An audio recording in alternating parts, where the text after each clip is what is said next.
ilaha il itu sumber.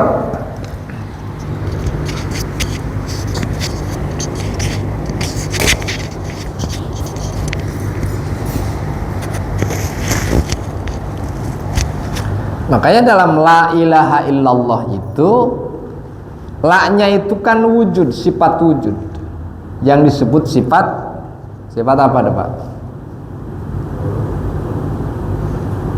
La, di dalam la-nya lafaz la ilaha illallah, la-nya itu ada sifat apa di situ? Ya. Kan sifat itu ada sifat nafsiyah, ada sifat maknawiyah, ada salbiyah, ada maknawiyah, ada ma'ani. Ya. Tuh. Jadi ketika orang meninggal itu berarti secara syariat berada di fase ketiadaan. Secara jasad. Tuh. Makanya la wujuda illallah itu. Makanya ketika kita memahami la wujuda, kan disitulah itu melahirkan sifat wujud. Yang memaknai ahli-ahli tauhid banyak di situ. Ada yang memaknai la ilaha takhalli, la ilaha illallah, la ilaha, atau la-nya adalah takhalli gitu. Ilahanya adalah tahalli, illallahnya, Allahnya adalah tajalli.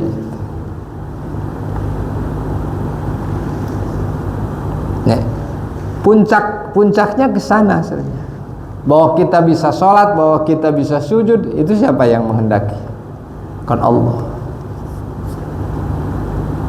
Tapi ada potensi di dalam diri kita itu yang disebut dengan unsur apa? Unsur syaitoniyahnya ada. Itu yang paling harus kita ketahui. Ada unsur hayawaniyah, ada kehewanan. Unsur hayawaniyah. Hewan itu karakternya apa, Pak? Hewan itu karakternya apa?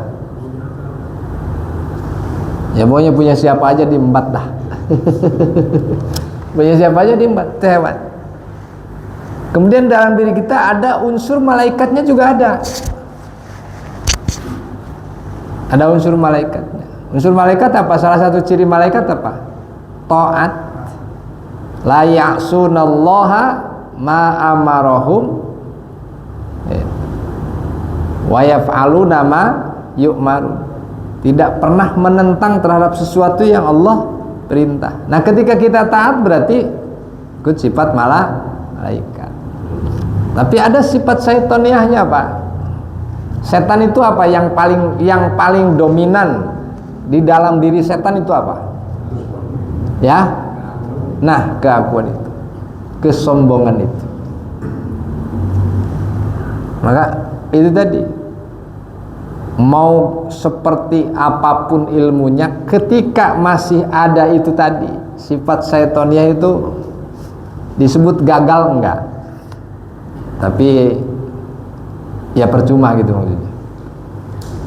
Nah, itu. Maka pada dasarnya, nah ini kita membahas tentang jenazah, tentang kematian ini menyadarkan diri kita bahwa al-mautu ya'ti baghtatan. Ini matinya mati tabi'i yang dimaksud. Mati tabi'i itu adalah mati yang ditentukan oleh Allah, saatnya yang tidak bisa diundur dan tidak bisa dimajukan. Terpisahnya ruh dengan jasad. Bapak kira-kira ingat mati satu hari satu malam berapa kali kira-kira? Ingat mati satu hari satu malam kira-kira suka ngitung nggak? Ya? Enggak ingat mati karena tapi ingat matinya bukan karena ngelihat orang yang mati, Pak. Ya makanya kata Imam Ghazali, minimal satu hari satu malam supaya lembut hati kita itu, muncul kesadaran. Kan beragama itu harus ada kesadaran, Pak. walaupun kita belum utuh kesadarannya. Yaitu tadi karena ada nafsu lawama, kadang sadar kadang kagak, kan gitu ya. Kadang pengen rajin sholat duha. Coba kita kalau rajin sholat duha, rajin, lama. Bapak ngalami kan? Ngalami nggak? Saya yakin Bapak ngalami, karena saya juga ngalami Pak, sama. Saya juga ngalami. Kalau lagi sholat duha, rajin. Jadi kata kalau dikasih males. Kalau malam itu lebih banyak, paling ya umpamanya saya nggak tidur malam itu paling sholat 2 rakaat. Saya lebih banyak baca gitu. Ya membaca ke dalam, membaca kitab gitu. Dan itu juga amaliyah sama. Jadi kata Imam Ghazali minimal 20 kali Pak. 20 kali dalam 1 hari 1 malam, dijamin hatinya lembut. Orang kalau ingat mati aja kira-kira punya marah nggak kira-kira? Ada orang yang marahin kita, tapi kita lagi ingat mati, kira-kira kita ngebales marah nggak sama orang itu?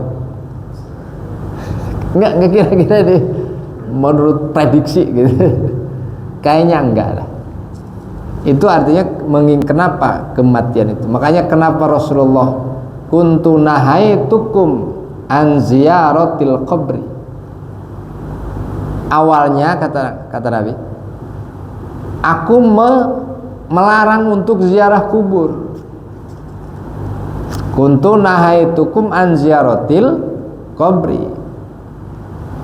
Aku melarang atau mencegahmu untuk ziarah kubur.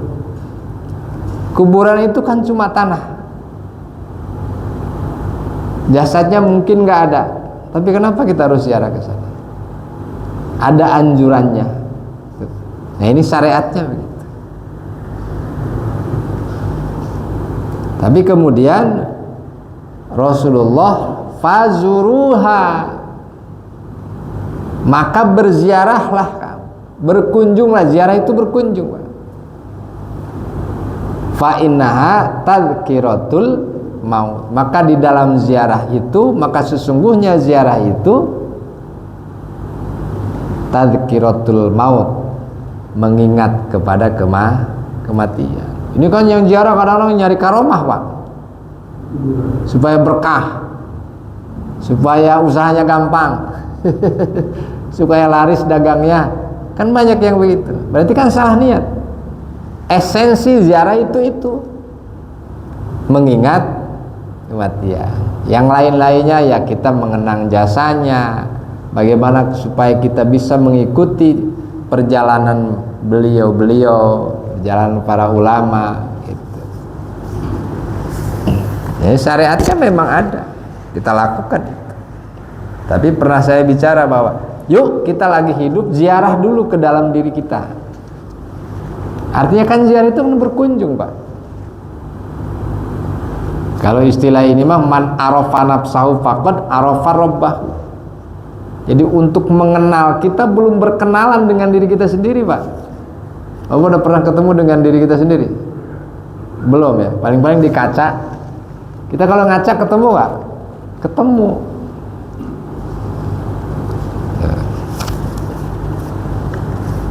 Tapi ya belum terlambat, walaupun kita udah tua begini, belum ya. Kalau Allah menghendaki kan bisa aja, lagi duduk begini lagi sholat, kok saya ada di samping lagi sholat, bisa aja ketika Allah menghendaki. Yang penting udah ngelaporin aja.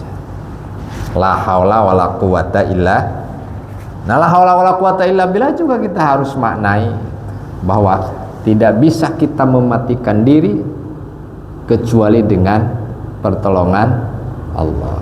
Makanya kenapa kita ada doa, Allahumma a'inni ala dzikrika wa syukrika wa husni ibadatik.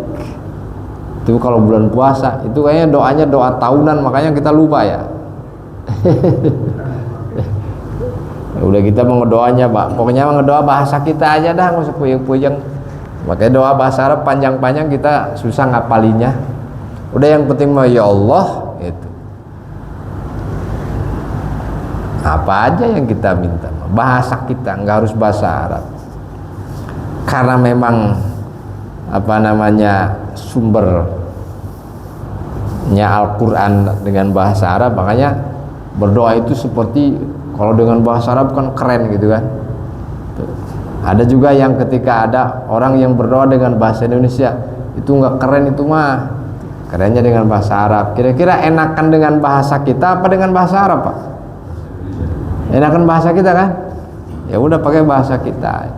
Cuma kalau Robbana atina fid dunya hasanah wa fil akhirati hasanah wa qina adzabannar mah jangan bahasa kita. Ada biar agak kerenan dikit gitu.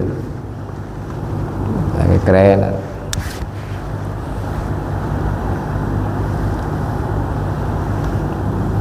Maka saya sampaikan lagi bahwa manusia ini sangat dihormati Allah, sangat dihargai Allah. Sehingga peperangan itu, bermusuhan itu Allah larang. Allah melarangnya itu. Bahkan ketika orang sudah meninggal, sudah dikubur, ya kan?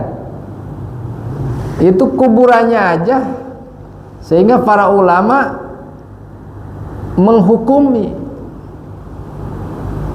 maka duduk di atas kuburan,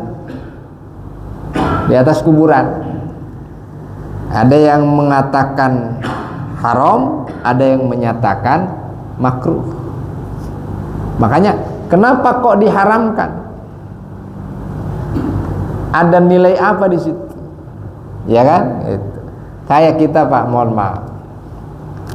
Ketika orang meninggal, kita habis mensolatkan jenazah, pasti ada pertanyaan dari imam. Atashhaduna bi anna hadhil janazah khair, pasti khair kan? Mau tukang mabuk, mau tukang apa yang meninggalnya pasti kita khair. Ini syahadah, Pak. Ini syahadah. Kan suka ada yang nanya, Pak. Kenapa, Pak? Ya kadang-kadang kan ada orang yang gak ikhlas ngomong khairnya, Pak. Umpamanya kita tahu orang itu ternyata meninggalnya karena asbabnya nih. Artinya di perjalanan hidupnya orang itu ya ke masjid kagak, ngaji kagak, sholat kagak. Dalam pandangan mata kita kan kita nggak tahu perbuatan baik seseorang. Bisa jadi di rumah, bisa jadi dia sebenarnya orang yang marifat kepada Allah kan. Cuma disembunyikan kebaikan-kebaikan. Kan kita juga nggak tahu. Nah, maka Nabi pernah menyatakan bahwa ketika ada jenazah lewat, itu memuji, para sahabat memuji. Maka Rasulullah kemudian menyatakan wajabat. Ketika mayit itu dikatakan khair, wajabat, artinya wajabat di situ surga, itu. Karena apa yang dinyatakan oleh jamaah khair itu menjadi saksi. Berarti Allah tergantung saksinya dong. Padahal Allah juga menyaksikan. Enggak begitu. Saking Rahman Rahimnya Allah menghormati dan menghargai kesaksian hambanya. Walaupun orang yang meninggalnya itu ya mohon maaf, dalam pandangan kita secara zahir mungkin bukan orang baik. Ada lewat mayit lagi, kemudian tidak memujinya, mencela lah gitu ya, mencela apa mencaci, nggak memuji dah gitu. Kemudian Rasulullah mengatakan wajabat. Nah, yang dikandung maksud wajabat yang kedua adalah apabila ada jenazah yang kemudian ada orang yang mencacinya dan mempersaksikan bahwa jenazah ini tidak khair, gitu bahasa kita, ini wajabat annar, neraka lah bahasa. Ya soal neraka dan surga kan kita nggak tahu. Itu. Jadi hukum ini walaupun hasil ijtihad tapi bersumber kepada Al-Quran. Maka seperti duduknya kemudian tidur. Kan suka ada orang yang tidur aja di makam ya Pak, nyari wangsit. Nyari wangsit. Mohon maaf, Bapak tahu Maruga nggak Pak? Maruga, tahu Maruga kan yang belakang Pemkot Tangsel? Itu ada makam yang dianggap di situ makam keramat. Nah, ceritanya ini cerita ini Pak. Ada orang yang susah, ya mungkin ekonomi lagi susah, jalanlah ke sana, tidur di sana, dibangunkan, kemudian ada suara suruh baca istighfar 2000. Suara itu bilang, nanti aku bantu. Dilakukan itu. Ya dilalahnya dengan izin Allah tentunya. Ternyata setelah pulang dari sana dia usaha dan lain sebagainya, naik ekonominya. Nah ini pertanyaannya, ya kan? Kan ini akan selalu timbul pertanyaan ini.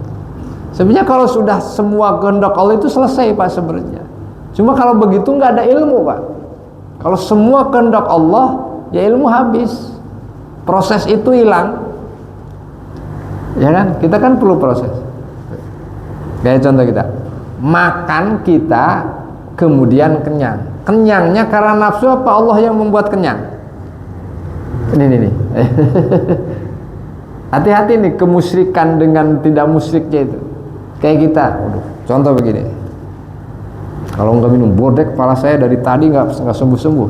Itu kan udah musyrik Pak. Yang nyembuhin siapa? Allah kan Pak. Jangan ragu-ragu Pak. Yang nyembuhin sakit kepala siapa? Allah. Jangan sampai ada bahasa begini. Kalau nggak minum bodek, saya tadi kepala nggak sembuh-sembuh. Ini kan ucapan kita sehari-hari biasanya Pak. Alhamdulillah udah makan kenyang. Kenapa baca alhamdulillah Pak? Karena Allah yang membuat kita kenyang.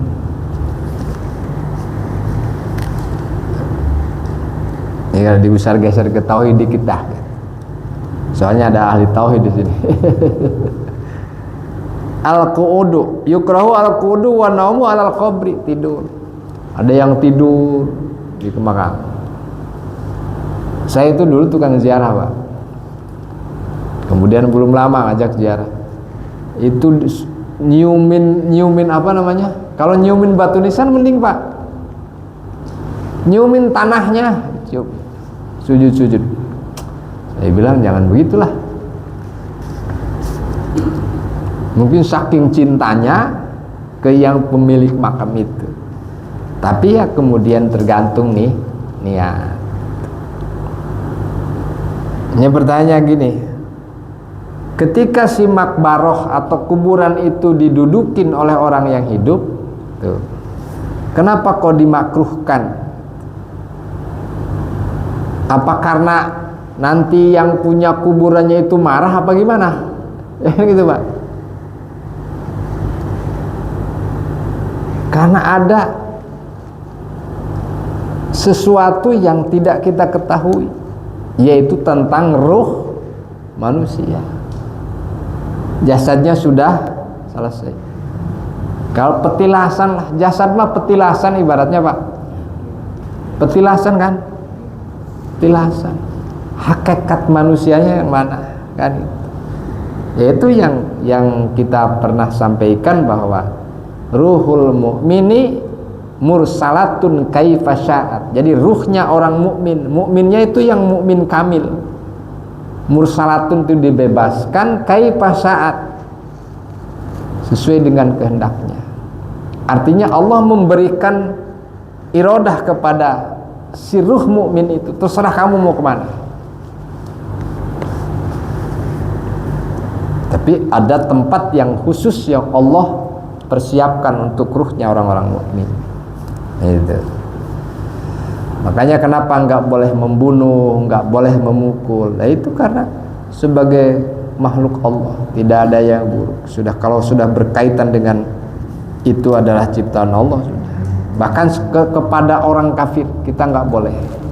nggak boleh melakukan sesuatu yang salah. Yang najis itu adalah keyakinannya. Maka ketika orang menerjemahkan Quran bahwa orang kafir itu najis secara letterlek begitu, waduh, repot. Yang najis itu adalah keyakinannya. Kalau itu nggak boleh salaman dong. Kata kayak begini, orang yang tukang mabok salaman sama kita boleh nggak kita? Boleh nggak? Ya boleh. Kan najis, ya kagak, orang kagak nempel sih, nempel kulitnya doang.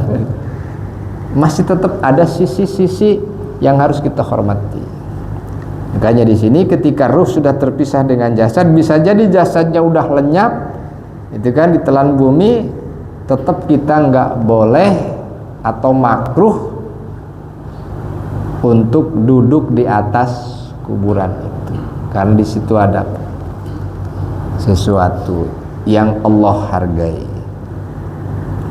Wa yahrumul baulu wal ghaitu wa nahwuhuma. Ada yang kencing. Kalau kencing haram. Kencing haram. Kalau kita jalan karena memang sulit ketika kita mau ngakamkan, itu mah boleh. Jadi yang kita petik itu adalah ketidakbolehan kita duduk di atas kuburan itu apa sih sebenarnya? Kenapa gitu kan? Jadi berarti ada sesuatu yang harus kita ketahui. Wal baulu wa yahrumu al baulu wal ghaitu wa nahwuhuma. Ini perbedaan pendapat soal hukum ya.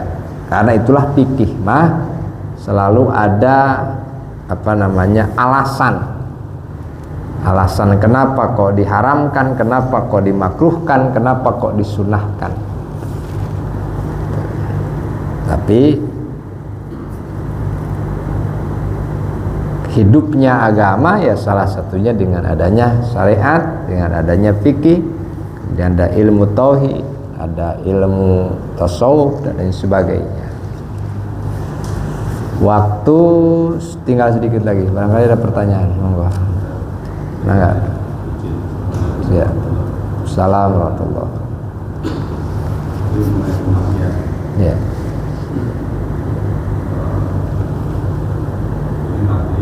Ini pengumuman saya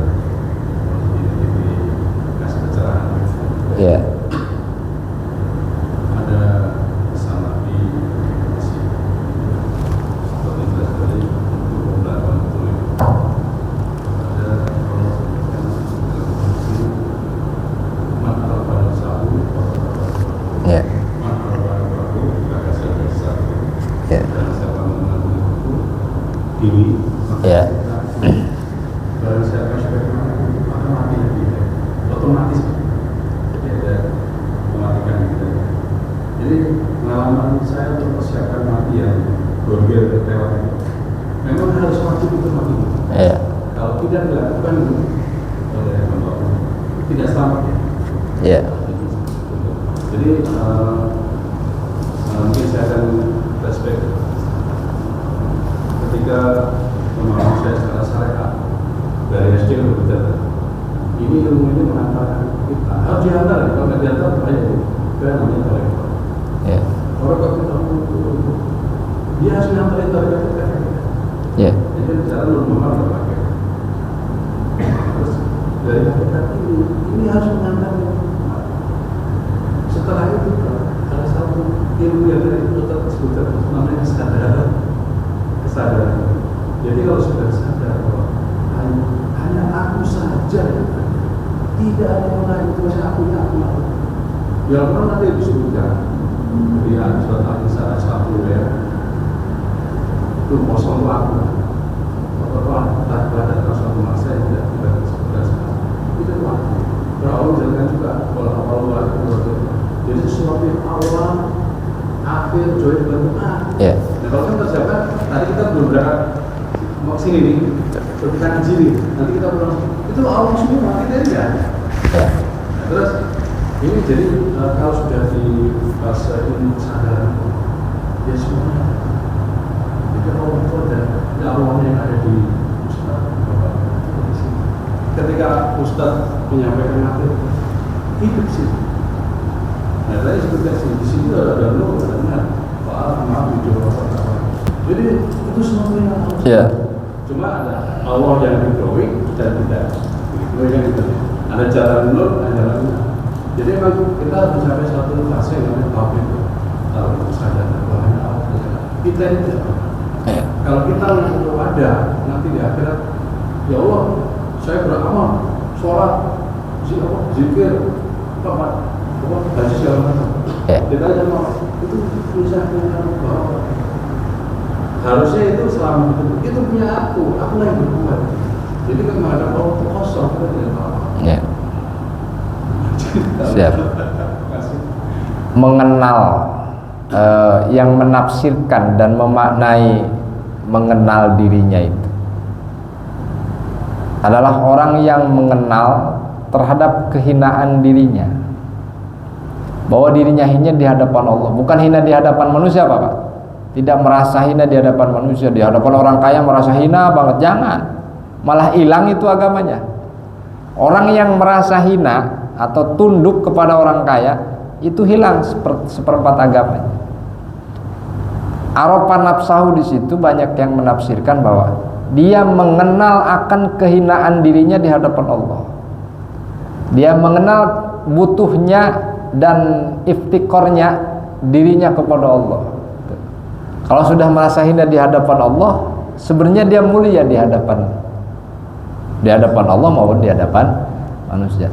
Ini secara gampangnya, bahwa orang yang mengenal diri itu adalah mengenal akan kepakiran dirinya kepada Allah, mengenal akan kehinaan dirinya kepada Allah. Itu salah satu ciri orang yang menapaki perjalanan mengenal dirinya. Walaupun yang mengenal diri itu banyak macam-macam yang mentafsirkan, bisa ketemu dengan seluruh batin, ada yang begitu, bisa berkomunikasi dengan dirinya, macam-macam dah. Tapi ada yang mentafsirkan bahwa dia mengenal terhadap kehinaan dirinya, ketidakmampuan dirinya, sehingga dikembalikan apapun bahwa semua adalah karunia dari Allah. Kekuatan yang dia punya, kekayaan yang dimiliki dan lain sebagainya, semua datang dari Allah. Ya, makanya ketika engkau datang dengan ilmumu, maka aku tanyakan tentang ilmumu. Ketika engkau datang dengan amalmu, akan aku hisab amalmu. Maka ketika engkau muncul kesadaran bahwa dirimu tidak bisa apa-apa, tidak mampu apa-apa, semuanya adalah karena Allah yang kita sholat karena disolatkan Allah, digerakkan Allah. Maka ketika dalam posisi atau tahapan seperti itu, maka hisab itu ringan. Hisab itu ringan. Itu maka kesadaran yang di situ adalah bagaimana kita mengenal diri, tahu akan kekurangan diri, ketidakmampuan diri dan sebagainya. Contoh, hal kita bikin nasi aja segede gini bisa nggak Pak?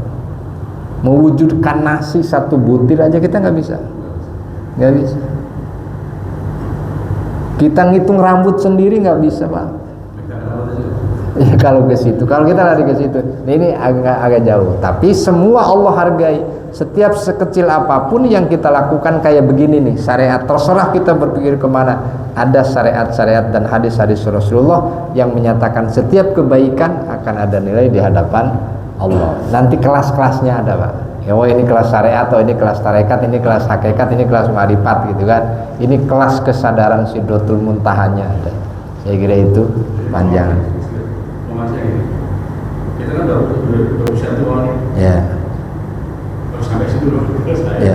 Ya pokoknya mah la ilaha illallah. Pokoknya kita kan sering ngucapin la ilaha illallah. Tidak ada togut di situ. Ya, tadi kita mengatakan mengucapin. Ya. Ini mengucapin cukup. Tapi kalau kita merasa kita, ya. Ya yang sandarannya Pak. Sandarannya. Jadi makanya janganlah engkau bersandar kepada amalmu. Itu. Maka Syekh Toilah menyatakan janganlah engkau bersandar kepada amalmu. maka berbahayalah ketika orang bersandar kepada. Artinya masuk surga itu bukan karena amal. Tuh. Makanya kita kerja keras, kemudian ini agak lewat dikit ya, nggak apa-apa. Dikit ya. Ya kali-kali lewat dikit soalnya ini juga lambat ini. Ada etika kita dengan Allah, Pak. Kenapa kita berdoa? Suka ada orang yang menyatakan bahwa Allah jangan diatur, Allah mah. Karena Allah merintah untuk kita berdoa, ud'uni astajib. Itu etika kita mengikuti apa yang diperintahkan Allah.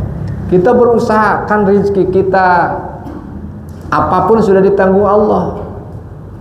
Ya kan? Gak usah usaha. Ini kan ada level-level. Kita berjuang ini dan lain sebagainya. Itu etika kita dengan Allah. Ya, di akhirnya adalah tergantung Allah. Hasilnya kayak apa? Allah yang menentukan. Ada yang udah banting tulang, bikin proposal, bikin pengajuan tender dan lain sebagainya, itu kan. Giliran ininya nggak hasil. Berdoa udah, bahkan ke dukun juga dilaponin, ya kan, untuk mendapatkan tender itu, ya kan. Udah. Kalau memang udah ditulis, makanya dalam kitab Syekh Zaidi Dahlan dinyatakan bahwa sesuatu yang bukan hakmu dengan lelah dan lain sebagainya itu, kalau bukan hakmu tidak akan kau genggam. Tapi sesuatu yang sudah menjadi hakmu dalam catatannya tanpa diupayakan pun itu akan datang. Kalau saya ditakdirkan pagi ini dapat burung, punya burung, saya dapat burung, Pak. Jangan, Pak. Iya, ada yang ngasih burung ntar gitu, Pak. Tapi karena saya tidak ditakdirkan oleh Allah untuk tidak dapat burung hari ini, ya berarti kan nggak dapat. Nah, itu sampel aja, ya kan? Nah itu, jadi memang ketauhidan. Jadi intinya sebenarnya di la ilaha illallah, udah situ selesai. Hidup Pak itu semua selesai. Wa may yu'min billahi wa may yakfur bit-taghuti wa yu'min billah faqad istamsaka bil urwatil wuthqa. Udah intinya di la ilaha illallah Muhammadur Rasulullah. Udah kelamaan. Kita weekend. Olahraga pas jam 6. Olahraga harus, Pak. Ibadah olahraga juga. Iya, jasmani, kita ngolah jasmani. Jasmani kita dari Allah, diberikan oleh Allah, timur kita jaga olahraga gitu. Sekian, mohon maaf. Assalamualaikum warahmatullahi wabarakatuh. Sallallahu ala Muhammad. Sallallahu ala Muhammad. Sallallahu alaihi wasallam.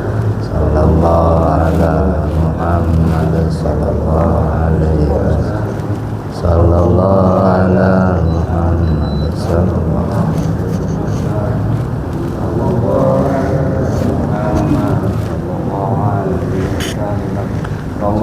ala Muhammad. Ya Rabbi salli wa sallim. Allahumma salli wa sallim wa barik alaihi. Monggo Pak Budi, monggo. Kalau pas saya datang saya ngaji sini Ustaz.